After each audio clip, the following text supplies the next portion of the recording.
So, let's see, any questions about anything at the moment?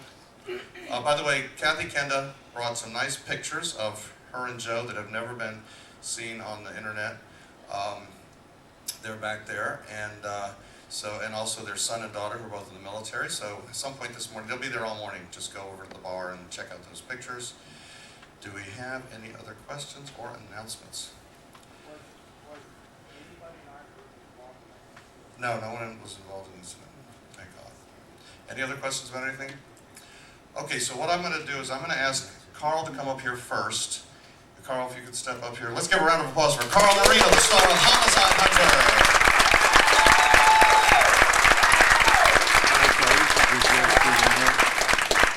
Okay, and he's going to say a few words, and then we're going to bring BK up, and then after that we'll open it up for Q&A. Could you give this to BK when he comes up? Thank you. Good morning, everybody. I'm not sure what you're all doing here. I would have slept in if you chance. But I appreciate it, anyways. Thank you. The first thing I want to talk about is, how many of you got the Wi-Fi? Okay. Yeah, fantastic. So you've been able to upload one picture so far of this cruise? Well, luckily I got it also, and a few emails did happen to come through, and I got it because, for very important things, like making sure my village was okay on Clash of Clans. But the emails that did come through, I did get one on Wednesday after Tuesday night's screening, and it was from Eric Stern, who is the executive producer of Homicide Hunter for Jupiter Entertainment in New York. And Tuesday's episode actually set the all-time record for ID for any episode of any show.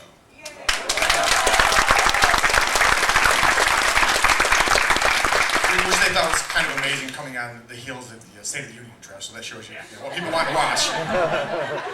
So it was alternate TV anyway, so you got to watch something besides the State of the Union. But we're very proud of that. But as far as that goes, that's just numbers. While that's all great and everything else, you people represent those numbers, and having this opportunity to meet you, speak with you, learn your backgrounds, hear what you have to say about the show, that's been absolutely fantastic for myself, and I know for Joe also. So thank you for everything that you've done. I think I've had a chance to at least chat with everyone a little bit here, and if not, make sure you come up. You can never interrupt me, honestly. We're here to talk to you, to learn from you guys also. So please feel free. Unfortunately, we're running out of time on this cruise, and it just gives us more time to plan for next cruise, and hopefully we see everyone out there next year. And I know a lot of people are very interested in the behind the scenes, what happens on the show, and it's a fascinating thing. Once you actually witness what happens, it kind of ruins TV for you. And you never really watch it the same way with all the different angles and the takes, and one scene could take the whole day to film, depending on the different angles and where you are and the different shots that the director of photography wants, and whether they're arguing with the director and stuff too. We always have a lot of that on set. People have different ideas of what they want to see. I know somebody asked about crew members being on the show, since the director did make a cameo for the first time ever last episode. And in the chain of emails, he actually sent an email himself saying it was even more surprising we set a record since he was actually in that episode. Which, of course, I responded, well, we know what the formula is now. We need more Jeff Woods cameos. Apparently that's what we've been missing all this time. But actually, I think every crew member on the show has been in episodes before. And a lot of times it's because we need someone for this scene and we didn't cast, or they forgot to cast somebody for something, or it's just like, hey, wouldn't it be fun to, if we have you, the guy getting pulled over, And they like to see themselves every once in a while. It kind of gives them a fun little break, because they are some of the hardest working crew members on any show I've ever seen. Probably one of the most recognizable persons is our creepy coroner. The coroner that's always kind of sweaty and tall, and that's actually Michael Woods. He's our locations manager. He's the guy that goes out and finds all the different places we shoot in the houses and negotiates with neighbors and businesses and everything else. And he actually has a very difficult job, because it's tough to convince somebody that we want to bring a whole crew into your house and knock stuff around and promise we're not going to break anything. And we don't always hold up on that promise, but we always take care and pay for it and everything. But he kind of had that look. Works out well, and he loves doing it too. But the one scene where I come out of the elevator in the hospital when there's all kinds of chaos going on after the quietness in the elevator, which is a pretty funny scene. But it's Jen Woods is the woman pushing our key grip in the wheelchair. And our props woman is the one that was saying there's a murder in the hospital as they're pushing her by. So we use a lot of crew members in that scene itself. And a lot of times it's just to add more depth to the scene, we need more people. And once you start getting a shot and start looking at it, it's like, well, we need to fill something over here, fill something over there, make it look a little more busy. You know, we do work on a limited budget, so sometimes it's we use the free talent that happens to be available. But anyways, I'd like to have BK come up also. I'd like to answer any questions you might have about what goes on behind the scenes that you never knew about or just might be interested in. So, BK?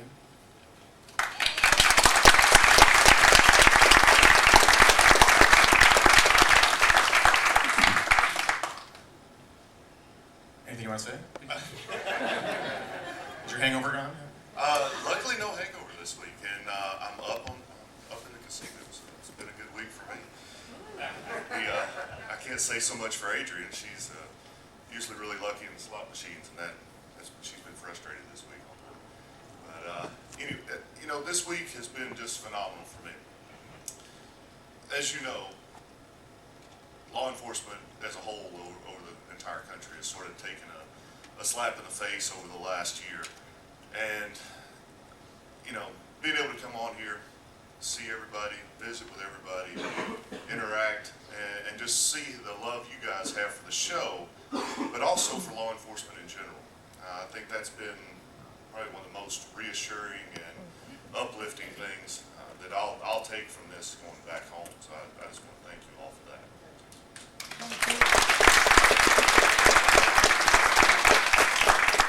All right, so if anyone has any questions, I'd like to get questions. Where's our mic runner?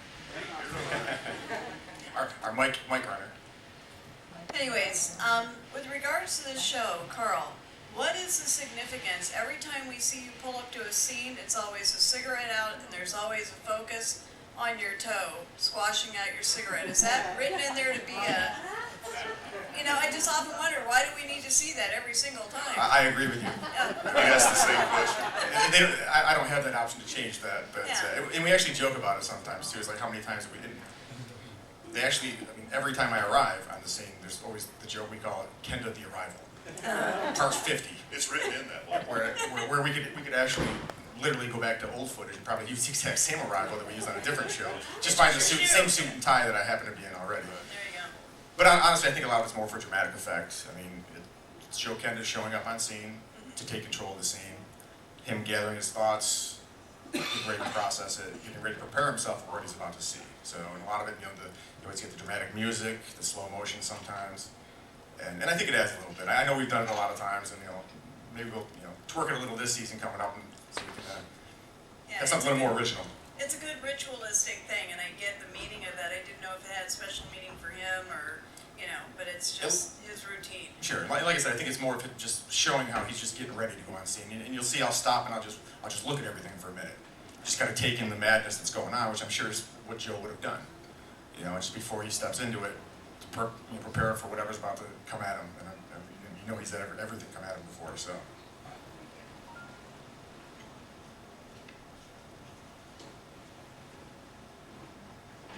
One of the effects that I really love in the show is when you come on scene and they do, I don't know what the technical term is for it, but there's it's an almost eerie effect where the lights change and the scene changes and BK disappears.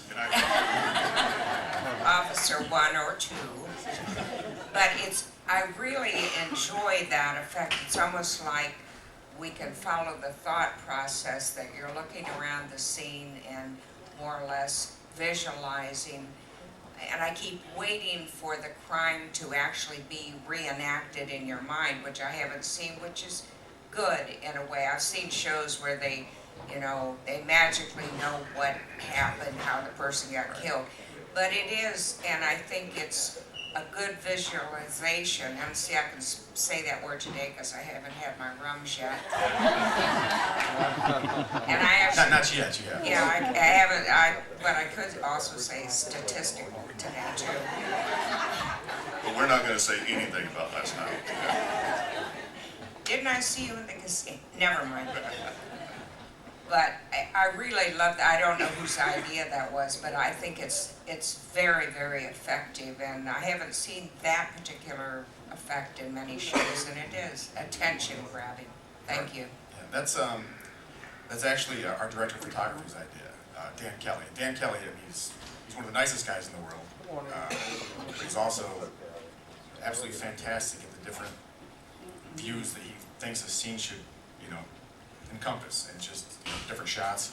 He wades in swamps to get the shot, climbs trees. I think I mentioned that before, but originally that was his idea, and he comes up with new ideas. And he's been sending me messages already that I got a whole bunch of new ideas for next season, so I can't wait to tell you what they are. And it's like, you just tell us what to do and we'll do it. But that actual type of scene right there, we actually, it's written in the script. It's called the Sherlock moment. And it's because it's when Joe is kind of trying to envision what happened. And they don't show exactly what happened, but you see kind of what he thinks might be happening, but obviously they don't want to give away the crime and everything else. And we shoot that with a green screen. That's how we make the people disappear and stuff. And they put the green screen right in front of me, and then they'll put that part on there. That's how they can take the people out. So it's actually takes quite a while to shoot that scene, because you have to shoot it with the officers in it first. Then you have to shoot it without moving the camera with nothing in it. Then you have to shoot it from behind with me looking at the green screen, and then you have to put the camera on the runner that comes up into my face. So that scene itself can take an hour to 2 hours to shoot sometimes. And that's one of the things about the show, when you start thinking about one scene and the way it comes off on the final edit. And I think it's one of the things that I look forward to when I actually watch the show. Okay, what did they finally decide to use? Because we might have, how many takes is Jeff and... Just one take for me, but BK. BK sometimes, it's like, Yeah. I mean, remember, he's an active duty police officer, so it takes him. It's tough for me to play an officer. But we'll take so many different shots and so many different angles, and you know that there's some good stuff, and so sometimes you watch the show and you're like, oh man, I can't believe they didn't use that. That was such a good shot, but for time or it didn't piece together right, something it's not used. And then there's other times where you watch it and you go, yeah, that looked as good as we thought it was going to. And that's a lot with the editors. I mean, it's their decision what to use, and we've gotten better to actually communicating with the editors of what we think we want to be in there. We know what's been good and what isn't quite so good. And in the beginning, it didn't happen quite that way. It's like, well, we'd give them everything. A lot of times they wouldn't even look at some of the other takes, and then we'd see the final product. It's like, why did they use that take? I mean, that was our rehearsal almost sometimes. And but it's a process, and it's good. We've gotten better at actually letting the editors know. Make sure you watch for this, and then they'll label it on the slate. Well, even before the scenes, like this, make sure you use take 2. That was our best take. But it's right. It's pretty frustrating sometimes, because you will work on a scene that you know is absolutely fantastic, and I kind of feel like I know what the fans like sometimes better than the editors know, because I interact with them. And the editors a lot of times don't have the interaction. So I'd like to be able to call up the editors and say, hey, listen, the fans would love to see this. Please leave that in. But that's above my pay grade. With regard to the script, Sorry. after 5 seasons, you see a scene coming up, you kind of know what the characters may be saying, that you don't need the script, you can ad-lib a little bit, or do they change it around on you? We ad-lib most scenes on the show. And that's my big joke is I want a writing credit sometimes. And we have great writers. It's just a lot of these writers don't know a lot of the police technical terms and stuff, so sometimes we'll get them and they'll have me, walking up to Officer 1 and say, what's the word on the street? And I'll read that, and Jeff, our director, he'll look at me and he's like, so what are you going to do with that? It's like, well, I'm going to walk up and say, so have you heard anything from anyone? So we change it all the time, and then we'll add stuff, and you see the big voiceover chunks that happen, and there's still the scene going on behind it. Well, a lot of times there's nothing scripted for that. So we have to stay in character and just keep the dialogue going, even though there's nothing in the script, just because there's a big chunk of that voiceover that we need to get through so they can explain what's going on. And a lot of times they'll take some of the audio out of that voiceover and use it. So whenever we have, a new actor that's there, and they'll be like, well, there's nothing, that's not in the script. When we're going to rehearsal, it's like, no, it's not. But as an actor, you want to hear yourself talk. So let's try to have some fantastic dialogue that has to go with the scene, because they might use it. And it's, and it works out well sometimes, and it adds to the show. What is the schedule like for you on, say, a daily basis? Like, what time would you arrive, and what's the process of actually doing a day of shooting? Well, I fly in on Sunday normally, and get to the hotel, take care of everything, because we start filming Monday morning. And sometimes jet lag occurs, and so sometimes Mondays are a long day. But it can start at any time. It depends on if we have night shots or day shots. I mean, we have call times of, 10 p.m. where you go and we film till 6 a.m. in the morning, just because we're outdoors and it's at night, because the crime happened at night. And those are the ones where I cringe. I know one of the first things I look like when I get the script is like, did this happen in day or at night? Am I gonna sleep this week at all? But we generally film for 10 hours a day, and we get the whole 10 hours in, and there's just no doubt about it. And sometimes we start rushing shots even toward the end, because we have to make sure we get them in. And we rarely go into overtime, because that's a big no-no on set. Going into overtime, that starts to cost the production company a lot of money. Our producer gets yelled at, and that just rolls downhill to everyone else. So, but it's pretty fast and furious. There's a lot of downtime in between shots. The first day are Mondays, and we shoot them at the warehouse. And the warehouse is our soundstage, and that's where we do all the interrogations. Our hospital room's there, my office is there, the bullpen's there, my captain's office, and we multi-purpose rooms that they can change around and make it into anything they need. So we shoot all those scenes that day. So those are the busiest days that I'm in, like every scene. So I feel like I'm pretty much on my feet for the 10 hours doing that. That gets a little difficult sometimes too, because if there's 5 interrogations on the show, and they're, set at all different times during the show, we do them all still that one day. And there's a lot of wardrobe changes, changing ties, changing, suits and stuff. And those get very confusing, trying to remember, now what's your name again on the show, and what's your real name, and you did what? Because we haven't actually seen it happen, we've just read it in the script. Where later in the show, when you film those interrogations, you kind of know more what actually happened, because you've seen it happen. So, but it's, we shoot 5 days a week, those 10 hours. Sometimes, actually 6 days a week, more so than not now. On a double episode, it would be 6 days. From our side of it, they bring us in. They usually try, because they're using real officers and we're working a regular schedule, they try and put our shots on to usually 2 days. And it can be a quick day, which a quick day for us is 3 or 4 hours, or it can be a full 10-hour day. I know there's been many times that I'll go through the shoot and go straight from there to my normal job. Funny joke I told somebody I was going to share this. Be careful leaving the TV set when you're still in your Colorado Springs uniform and you're in your Knoxville police car and you're going to go change and a shots fired call comes out near you. And you still have the Colorado Springs magnet on the side of your car.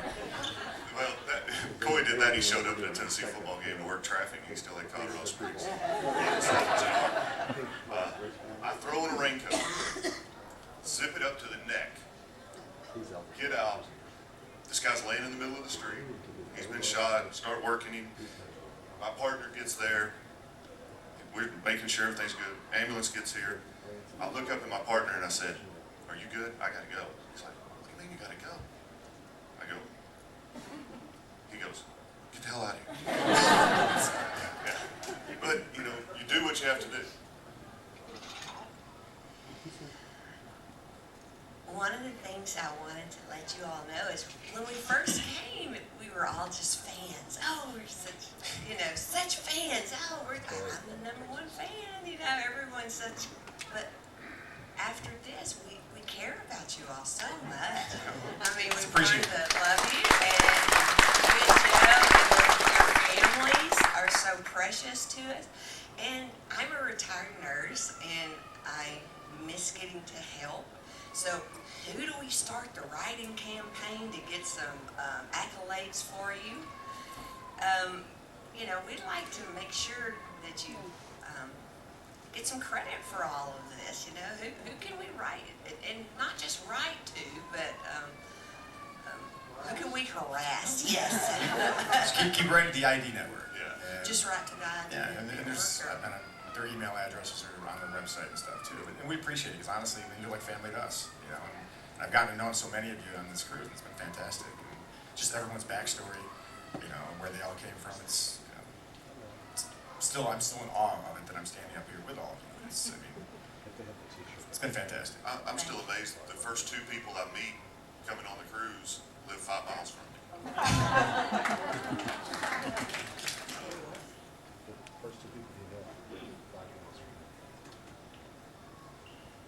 I think what impressed me the most was that I have gone from what I perceived as a fan to what I perceive as a friend. Thank you. We feel the same way. Definitely. After 5 years, 5 seasons, has the remuneration you get increased with popularity of the show? The network's taking care of it. And not so much the first season. I think the first season I made like $4,000, which, you know, isn't unheard of when on TV with pilot kind of things like that. But they, you know, But you were a working actor. that's true. That's true. Yeah, like $4,200 now. And a free cruise. I'm at $4,000. When you're on location, have you ever had just a resident of Knoxville accidentally wander onto the set, or someone seen the action and thought, oh, there's actual crime in progress or anything? Every single day. One thing that we're required to do as the officers on scene is we call our dispatch and say, all right, here we are, we're at this address, we're shooting one of the TV shows. If somebody calls and says there's some gruesome stuff going on over here, it's just us. In season 2, the Jackson episode was the young kid that was, they started firing the rounds at his car while they were chasing him, the Samoan family. I don't know if you remember that one. Well, it was a pretty gruesome scene. We had him laying on the hood of the car, and we really shot that car up with real guns too, so it was very authentic when they did that. You know, took it out into a safe range to do it. But he had to lay on the hood of that car, and covered in this blood, and it was hot, and there was flies all over him. And of course, we had the crime scene tape up, and all these squad cars are there. And it was at a very busy gas station on a very busy road, which our locations person kind of fell on that one. And I almost saw 2 crashes as people were rubbernecking trying to see what happened. They did call dispatch a couple times and reported it. But I don't want to call it the funniest thing, but kind of one of the strangest things is as a woman pulled up, very frantic, saying, what happened? What happened? It's like, you know, I can help, I'm a nurse, I can help, what happened? And our prop person was there saying, no, it's too late for that. And then later she got very emotional, she's like, oh no, it's a TV show, we don't need that, of course, but we have a lot of people that, that just recognize that, holy cow, Homicide Hunter's filming right here in my apartment complex. And of course, when they come out, we actually try to make them crime scene extra, which makes it even more fantastic for them. It's like, well, you want to be on the show?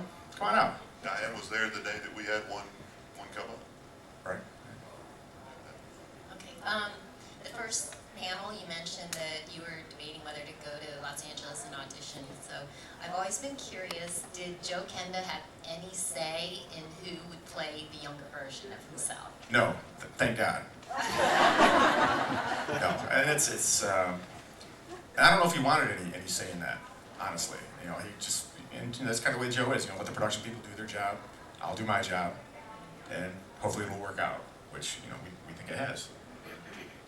I know even the times that he's on set with us during the year, he's there to watch, to observe. He never really puts his 2 cents in at all. I mean, he answers questions when we ask, but he doesn't try and change anything or do anything different than what we normally do on a regular basis. And let me tell you, it's very intimidating portraying Lieutenant Joe Kenda while Lieutenant Joe Kenda's watching the monitor. I mean, but like BK says, he's he never says a word. He doesn't say, well, you probably should have done it this way or anything like that. He's always very supportive. And the one day he was there, it was the episode where his friend was shot in the bar, and where I had to get emotional during that scene too. And he was there watching that, and he gave me very good feedback on it afterwards and stuff too, and a lot of insight afterwards. But it was very emotional. And he even said the actress that was playing that woman looked just like her too. So I'm sure it was very emotional for him that day to actually watch that scene be recreated. I know for us that we're doing that scene, that one probably meant as much to me as far as an episode of any of the episodes that we've done, because we knew that one was personal. When does the narration of the episode get worked in? I don't know. I mean, we do all of our stuff.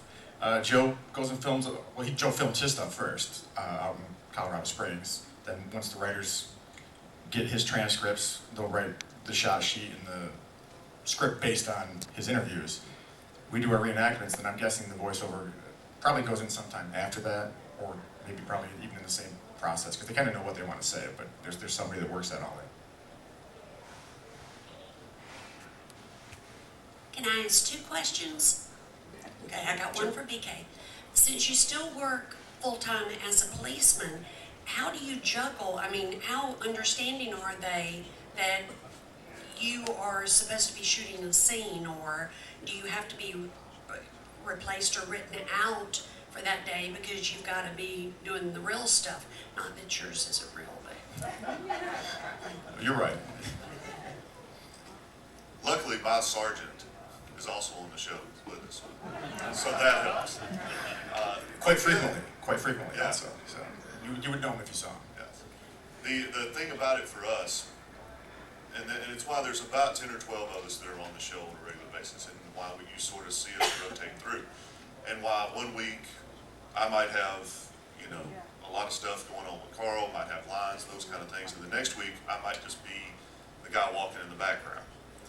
Part of that is just time and schedules. If, this week I'm off at the times that we need officers to shoot the scenes, then I'm probably going to be used for more of those type. If it's a thing where, okay, we need some background guys, I've got a 2 or 3, 4 hour block of time before or after work, I can come in and do that. They don't mind doing that. So they work with us on our schedule. I normally work a night shift schedule. So a lot of times I get the night shift overnight stuff because it's just me staying on my same schedule at night. So a lot of the night shoots, I'll get that one. And production likes to mix it up too, as far as who the responding officers are. And this year we actually got a note from New York that said, you need to stop using that guy in every episode. So one of the officers, Chris Culpetzer, who was a great guy, just randomly seemed to be the responding officer in like 3 or 4 episodes in a row. And he'd be very recognizable to you right now if you saw him, because he was in so many of them.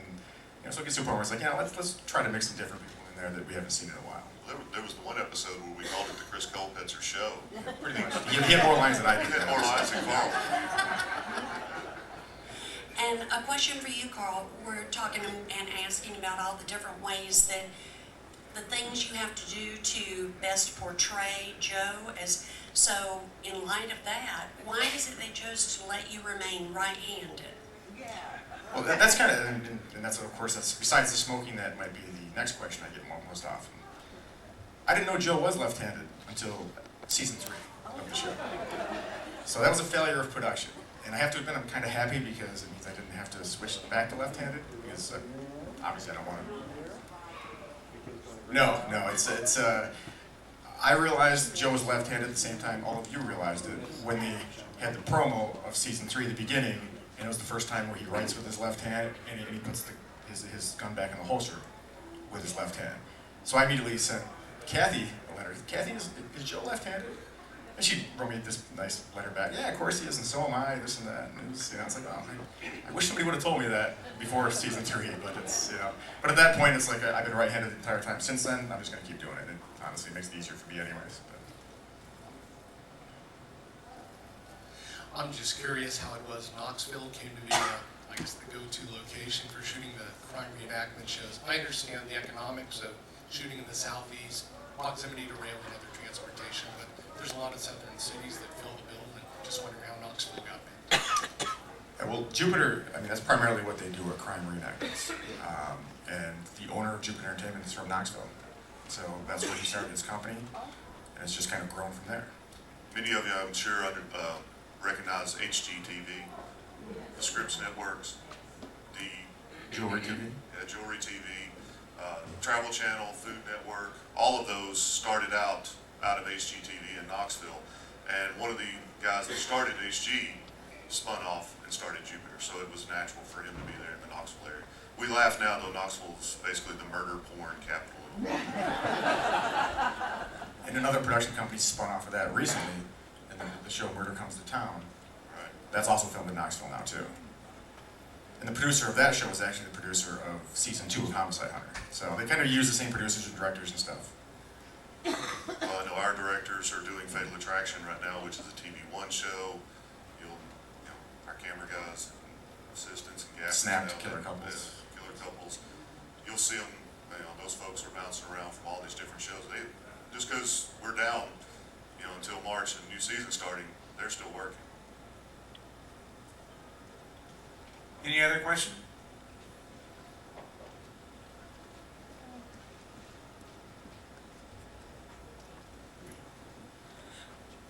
I just can't let this opportunity pass without saying the same thing that other people have been saying. When I was telling people about this cruise, I said, the real guys on the show are going to be on the cruise. And everybody's like, what? And, being such a fan, it feels different now. And I hope you like my Facebook stuff. I'll continue liking my Facebook stuff. Of course. As long as you write good stuff. You wouldn't believe how I go screaming into my husband's So sleep. the pressure's on you, though. Make sure it's good. Okay. But anyway, sincere thanks, and it's been just so grand to do this. Honestly, it is our pleasure. Thank you.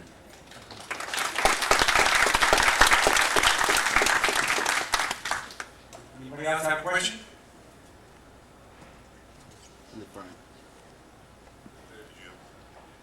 got one up here. Oh, I'm sorry.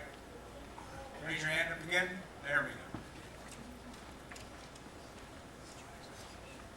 I just wanted to ask you about the props, including the car that you mentioned got shot up. Who provides them, and do you get various sources for that kind of thing, and how's that work? We have people that are always out there looking for this stuff. In Los Angeles, it's easy. I mean, you get a 1965, Chevy, whatever. It shows up on set because they have them there. They have prop companies that specifically do that. In Knoxville, it's a little different. We might need a gray Toyota, and they'll put out calls for it and everything else, and they just might not get it. So we'll just change what that is in the script. Now we have a red Ford, so we'll just change it in the script. That's what it is. But so they work with what they can, and we have a specific props person that goes out and does that, pretty much nonstop. And I'm sure they're still doing that right now for season 6, which hasn't even started filming, just to have that in inventory. But the cars are the most difficult. The other stuff, we have a warehouse full of props, uniforms, you name it, any type of household item, children's toys, stuff. So whatever we need, we pretty much have. A lot of the weapons come from us. Yeah, pretty much all the weapons. Most of the scenes are set in Knoxville, but there are some in Los Angeles, is what you're saying? No, the first season we filmed in Los Angeles. Oh, right, okay. All of them are filmed in Knoxville now. I think somebody had asked the question about the times and showing the dates on the show. For us as reenactors, when the date is not on the show, it makes our life a lot easier. But now there's some episodes where the date is very important to the show. But if not, and we can have a little flexibility on that, it makes it a lot easier for us to make it look good. And at least once a day I have to say, go put your taser in the car. Yeah. Because there were no tasers from any time that Joe, worked on these cases, and then that big yellow taser really shows up. So, but we do what we can. I know a lot of people point out the inconsistencies, and I'll get messages all the time. It's like, well, the price of gas was not that in 1976. I'm like, but it didn't bother you? I pulled up in a 2005 Crown Victoria. And that Tennessee lottery sign in the window. Yeah, and there was an ATM right there, and it's like we do what we can, but obviously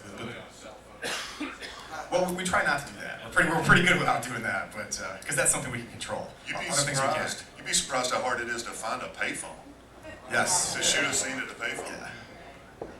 Okay, folks, we're pretty much out of time. Let's give a big round of applause to Carl and BK.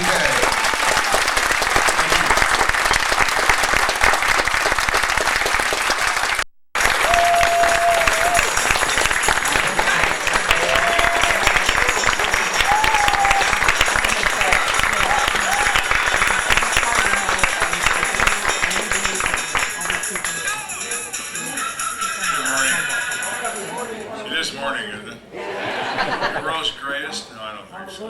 One of. All right, one of. Maybe. You know, it's some of that stuff, it's difficult for me because I find it embarrassing. I don't see myself as, I think the word hero is overused. I really do. I mean, I was a civil servant. I get paid for what I did. I'd have done it for nothing, all right? But Mrs. Kenda would not have concurred with that. 2 children to raise, that sort of thing. All I did was my job. That was it. I'm not a hero. I'm nothing. I'm like everybody else who's ever done that work. There's absolutely no difference in it. There isn't. Larry Martin's right in here this morning. He did the same thing I did. For the same number of years, we both faced the same risks. We both faced the same amount of gunfire. I mean, it's just the way it is. You know that when you sign up. So, are you a hero? Absolutely not. You do your job. You ever been afraid? Has anybody in this room ever been really afraid? When you got a taste of metal in your mouth and you can hear your heartbeat and you can hear yourself breathe? Because I have. And anybody that says they're not afraid as a policeman is lying or crazy. The difference is you move through your fear and you do your job. I made an arrest once, the only time in my life I ever found an apartment building with a spring-loaded door. We're arresting a Filipino. You remember him, Larry, Nolasco de Padua. He was a piece of work. And his friends called him Nolly. Now, the perfect time to arrest somebody is 4:30 in the morning. If they're partying, they're home. If they work, they haven't left yet. And they're usually half asleep, so you have a chance to do this without any violence. We go to his apartment. I got 6 guys with me. 6 guys, okay, uniforms, detectives. I knock on the door. And the guy says, "Who is it?" And I said, "Hey, Nolly," which is what they called him. He says, "Hey, yeah," you know, and he opens the door and he's wide awake. And I shove him inside and shove him against the wall, and he's screaming at me in Filipino, and he's got his arm behind his back, and I can't pull a gun. I got both hands on it. The door closes. Slam. I'm in here alone with this guy. My help is outside, and he's going bananas, you know, and I'm thinking, oh, God, you know, this is not good. And I hear noise behind me, and I just about died. I thought, you know, he's not alone in here, you know what I mean? Now my back is to whoever is behind me, so you take a quick look over his shoulder, it's a dog. And even the dog knew this is bad. You know, the dog just, he didn't bark, he just looked at it like, oh, man, you know, boy, what's this about? Well, it seemed like it took about 14 minutes for them to kick the door in. It took maybe 2 seconds for them to force their way through the door. When I finally turned him, he's got a knife behind his back. He couldn't get to it. He's tried. But I was pushed him so hard against the wall that he couldn't get his arm free. So moments like that you don't anticipate, you don't plan for, and all you want to do is throw up when they're over with. You know, you survived this. You didn't take a blade in the stomach and you arrested this guy. Larry and I have always experienced those moments. Scared to death while you're doing it. You are, all right? And many, many times, what's really most amazing, I think, is your senses get so finely tuned. You hear any noise, everything is slow motion. You know we have a shooter here somewhere, you know he's here. And you listen and you hear and you feel everything. It's very different, very, very different. And things become slow motion. It's like everything slows down when you're in those positions, because this is, your life or his maybe, right now, okay? There were many times when I didn't think I was going to live another 2 minutes. I thought I'd never see my wife again or my kids. I never left my house, ever, without telling her I love you.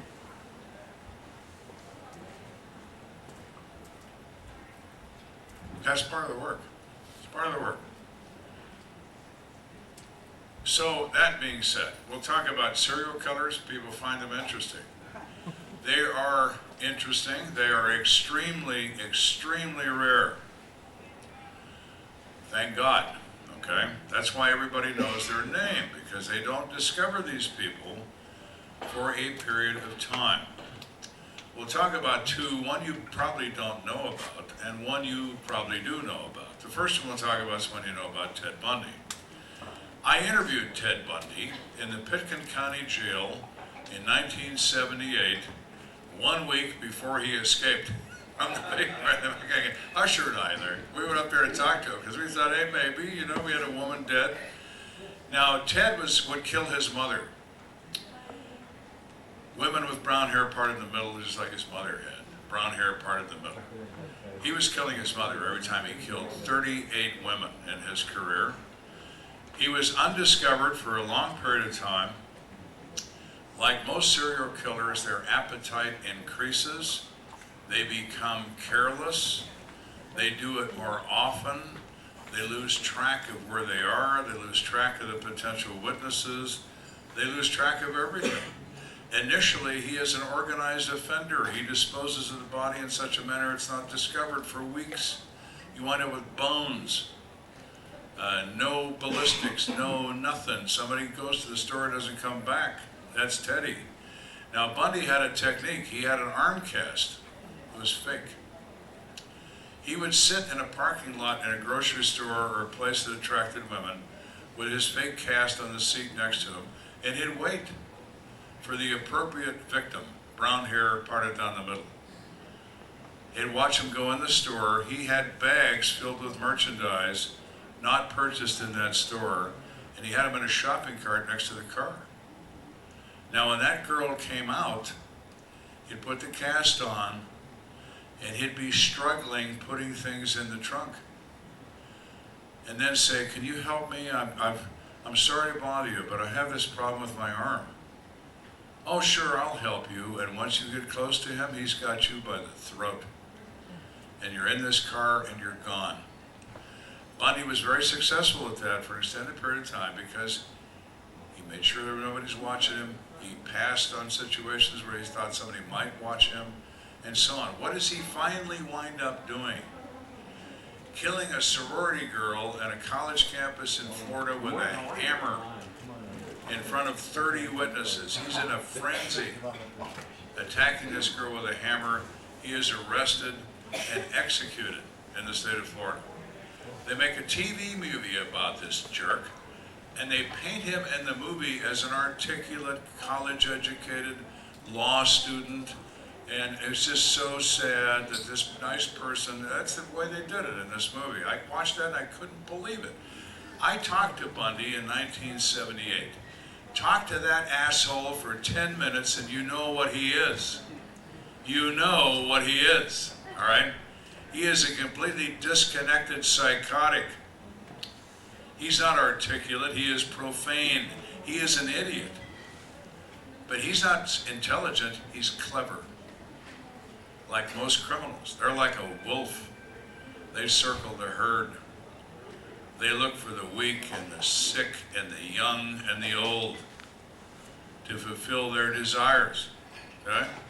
That's who they are. That's who Ted was. The week after I talked to him, he escaped from the Pitkin County Jail. Went through an air shaft, got out. Never got arrested again until Florida. They nailed him and they used Sparky at the time, the electric chair. The comments in the penitentiary was, they're gonna make that boy ride the lightning. That's what the inmates called it. I'll tell you an interesting story. I went to the Pinellas County, Florida once to talk to an inmate in the state penitentiary who was on death row because I thought he knew about the murder I wanted to talk to him about. So I'm in Florida. There's a jailer, old black guy, worked there for 30-some years, on death row, and he had a bad hip, and he limped when he walked. We start through death row to go to the other end, and all these guys are, cops are here, they're all going crazy on the bar. This guy starts talking real loud so they can hear him. Yeah, he said, all these boys here, they all say, governor gonna call. Governor gonna call. So I worked here 31 years. Governor ain't called yet. All of a sudden it got real quiet. Nobody had anything else to say. Well, I never thought about that. And it was just funny, you know. If we get to the guy and he doesn't want to help me, okay, fine, I hope they kill you, goodbye. So as time wears on, you hear about all these people who commit these crimes, and everybody's very afraid of those people, and with good reason. Ted Bundy was an insanely dangerous person. Emphasis on the word insane, but still super, super dangerous. Another guy that you may not know about or have heard about, his name was Dean Curl. He was in Houston, Texas in the early 1980s.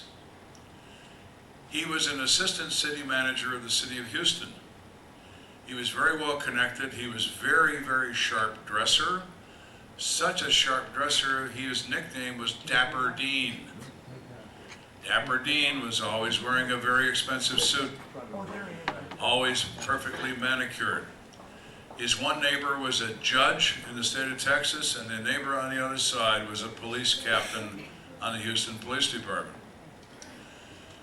He is widely known in the community. He is a charity person. He collects money for the poor. He does all the right things. He's not married. Well, no one thinks that's odd, except they consider him the most eligible bachelor in the city of Houston. The Houston Police Department in 1984 are called by the neighbors on a report of shots fired. They go to Dean Corll's house. Dean Corll is laying on the floor with multiple gunshot wounds, and there's a 19-year-old boy standing over him with a gun in his hand. The officers come in and take him at gunpoint. He drops the gun. A very smart patrol officer says, very smart patrol officer, what happened here? Smart question. Kid says, I had to shoot him. Why'd you have to shoot him? Because I was going to be next. What do you mean, next? It turns out that Dean Curl had a soundproof torture chamber in his house. He employed this 19-year-old boy as a collector. He would go to bus stations and look for runaway boys, ages 14 to 18, with the promise of marijuana and alcohol. He would take them to Dapper Dean's house, whereupon he would be seized, placed in this soundproof torture chamber, tortured for 2 or 3 days by Dean Curl, and then murdered. He rented a boathouse in Houston, and this kid would wrap the bodies in plastic and take them to the boathouse and bury them in the middle of the night. They found 31 bodies in the boathouse, most of whom are unidentified to this day. There were so many bodies, the kid told Dean that they got to think about renting another boathouse because he's running out of room, okay? Dean does what all those guys do. He starts to get unraveled. He does a kid a month. Then he does a kid every 10 days. Then he does a kid every week. His appetite builds. He can't get enough of this, all right? And this kid, as useless and crazy as he is, the 19-year-old, he figures, you know, he's been looking at me lately. And he decides to take him out, okay? So he kills him. Dean dies. Well, the press doesn't like the dead guy thing. They like the trial thing, you know what I mean? So as a result, that wasn't well publicized. But Dean Curl is as efficient and as prolific as Ted Bundy ever thought about being, or anybody else, okay? John Wayne Gacy. Many people know about him. There's a famous photograph of John Wayne Gacy in a tuxedo shaking hands with Gerald Ford, the President of the United States, where he is invited to dinner at the White House. He was the national president of the Chamber of Commerce and was invited to the White House to a formal dinner. The photo op with the president, right? At the time that photo was taken, he had murdered 19 boys. Okay? We have what we refer to as a secret life, okay? In addition to being a contractor in the city of Chicago, he is also a clown. He performs at birthday parties for little kids, and oh, everybody loves him. He's so nice. He's so nice. But John has this habit of killing people and burying them in his basement. Okay? 31 of them. Now, in his case, they catch him, they arrest him. The press covers him widely because here he is. He's alive, and they can show him on TV. And they show that picture of him and Gerald Ford 50,000 times, all right?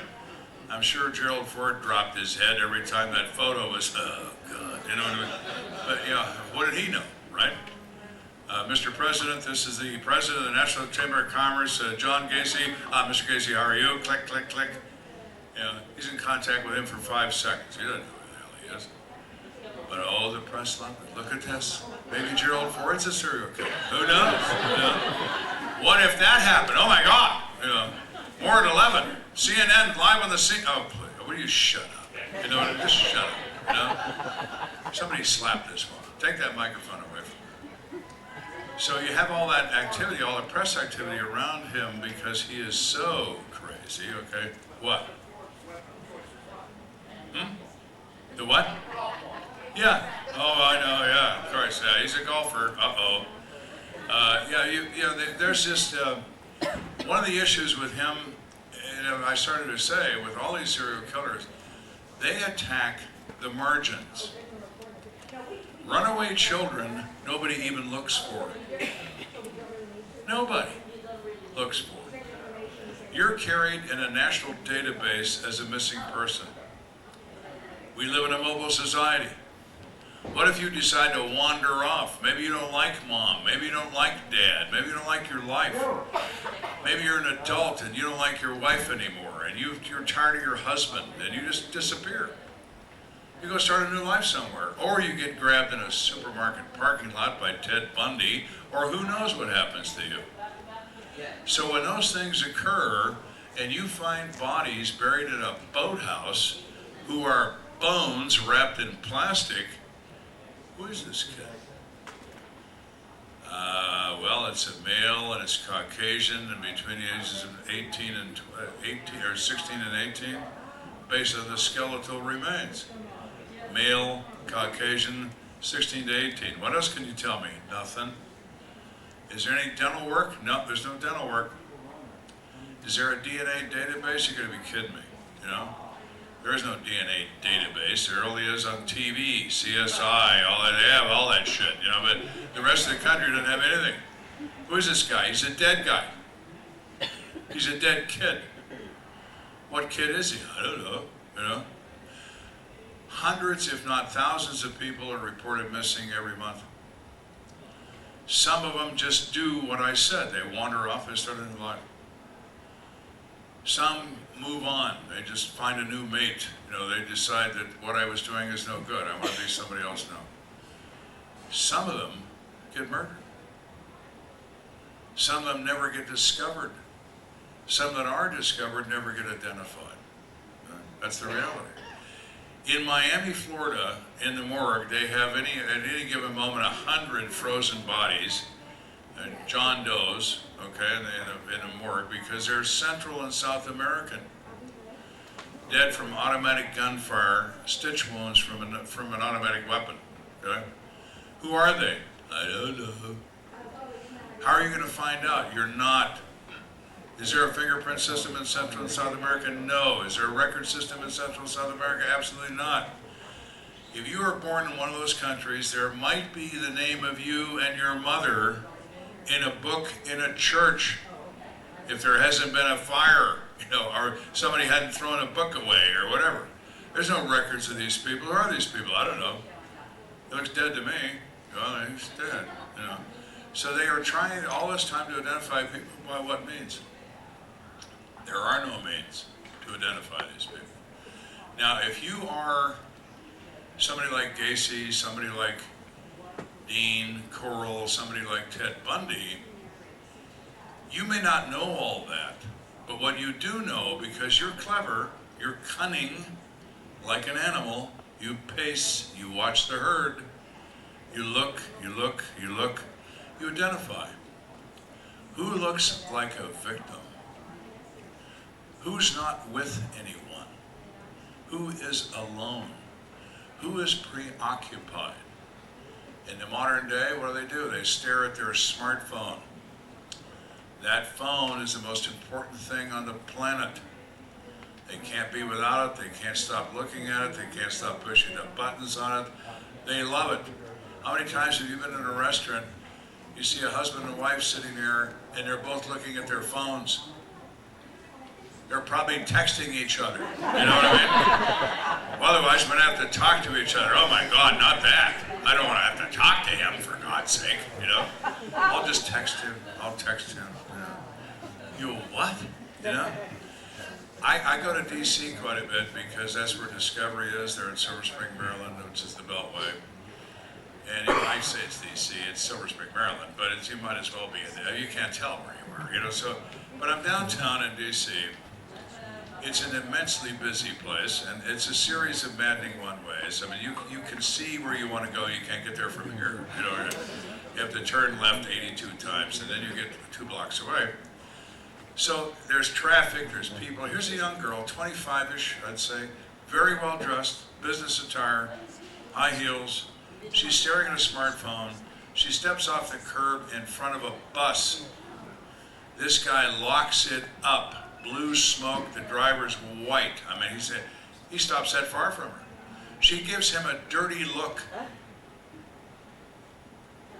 Goes back to looking at her phone, crosses the street.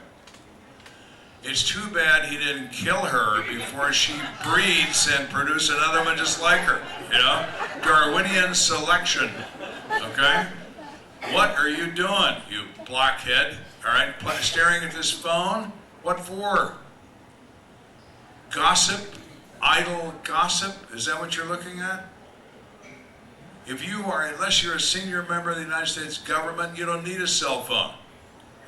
Ultimately, you don't, all right? Try to convince everybody of that. Well, I have to have it. I have to. I have to get a new one. Why? Well, a new one has more buttons. Oh, I didn't know that. More buttons. Oh, wow. Does it have a big blue button? Because most of them are red. Maybe you have a blue one. That's another $600, for the blue button. But then it'll be just you that has the blue button. Yes, see my phone. I have a blue button. You don't have that because only people like us have the blue button. Very strange. Very strange. Something unique about our society. So now in the modern day, if Bundy was still with us, which he is not, Corll is not, Gacy is, but somebody else is. We just don't know their name yet. And they're out there doing the same thing. Look at that girl. She likes that phone, doesn't she? Let's see where she's going. Anybody with her? Nope. Anybody coming toward her? Nope. She paying attention? No. Who? See what I can do with that. So that's what you face if you're not aware of your surroundings, and you're doing that. Don't do that. Walk like you're going somewhere. Walk like you're aware of your surroundings, and you'll get left alone, because you're nothing but trouble. You're going to resist. Maybe you have a weapon. Maybe you'll use it, They'll avoid you. They'll avoid you. Try another one. No, that one look right. That one doesn't look right. Too attentive. Let's find one that's an idiot. Ooh, there we go. You know what I mean? And it's very easy. It's very easy. It's very, very easy. So all these people who commit these offenses, serial killers and so on, they do so because that's what drives them. That's their focus. I had a guy in a grand jury once, convict, 39 years old, been in prison all his life.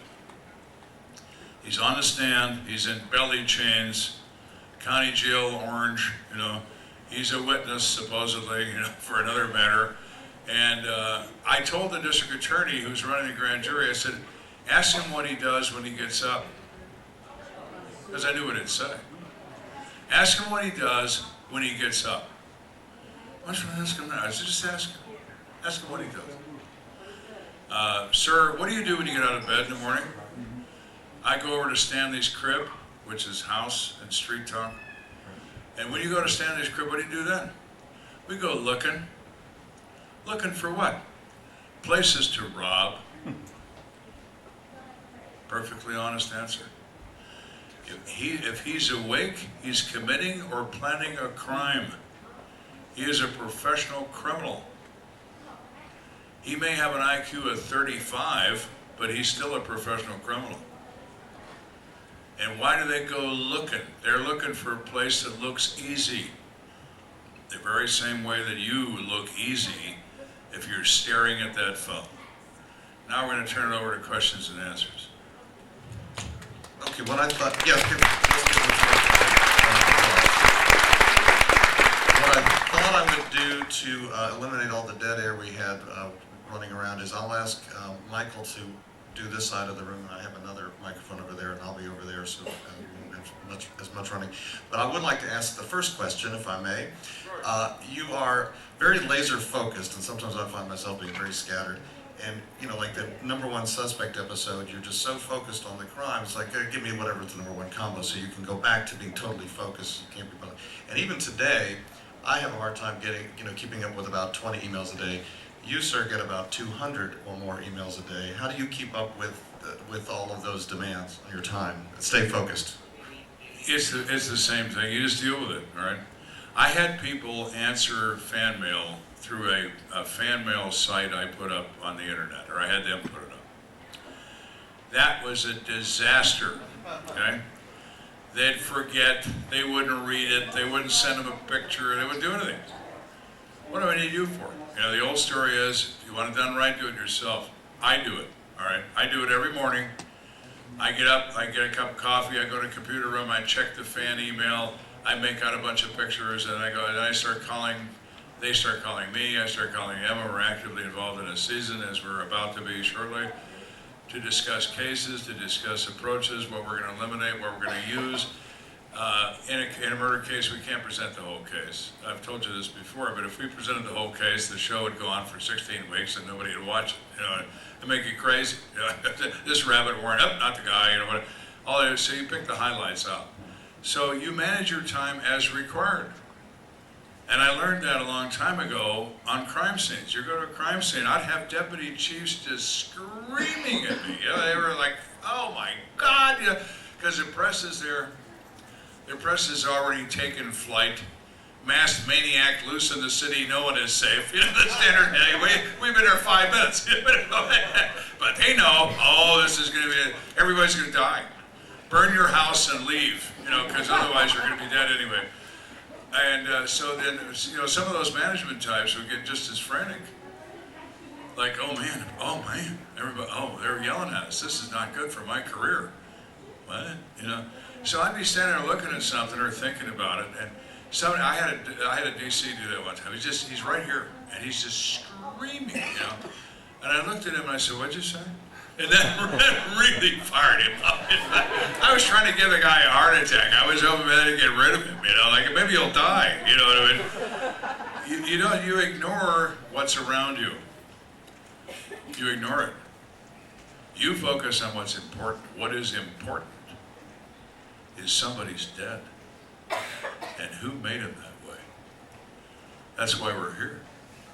Who made him that way? The press isn't going to help you. The management certainly isn't going to help you.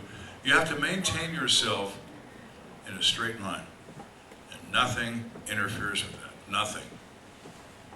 And I try to teach my people that. It's not easy to do. but believe me, it can be done. That answer your question? Could you do a what if you could take one bit of technology available today to a police officer, you ever thought, boy, I could have used that 30 years ago? Oh yeah, DNA. DNA is like magic, buddy. It's magic. Didn't have it, didn't exist. I wondered in your career, what is the most bizarre place that a suspect had hid himself or herself? I don't. They're always very different. Where they, I wouldn't consider it bizarre. They're capable of any place to hide. I had a guy behind his grandmother's furnace. He crawled in behind the furnace through a thing in the wall. He's what? He's like a mole. He's behind it. So I wrapped on the front of. I had a bunch of cops with me. I wrapped on the front of that sheet metal with a shotgun. And one of the things that are commonly known in the street is the sound of racking a 12 gauge. Clack, clack, and I wrapped it in with a muzzle, and I said, hey, Ricky, do you know what this is? Clack, clack, and here you heard, don't shoot. Yeah. Come out of there, Ricky. This sheet metal ain't gonna stop double on buck. Come on. Okay, I'm coming up. So you wonder why people would do that. I had a guy one time who climbed up on a Victorian house in the West Side. We're chasing this guy for 4 hours. I mean, we're all like sick. We want to kill this guy. We're all so tired, People climb. They climb. Stairway to Heaven is a song. There's nothing up there, There is no up away from us. You can go up so high, and then you got to stop. You don't know how to fly, all right? So here's this guy. He's on the outside of a turret on a Victorian house. And he's stuck up there like a fly, because his angles like this is huge, And so I put a spotlight on him with a police car, and I said, hey, come down here. Come up here and get me, he says. And he's like stuck up there. And I said, no, you don't understand, Ace. I'm afraid of heights. And that's why they gave me a gun. You can come down here in a millisecond, or you can climb down here. What do you want to do? Well, I think, okay. So we're waiting. And we're getting bored. We're cleaning our nails, and this guy's still trying to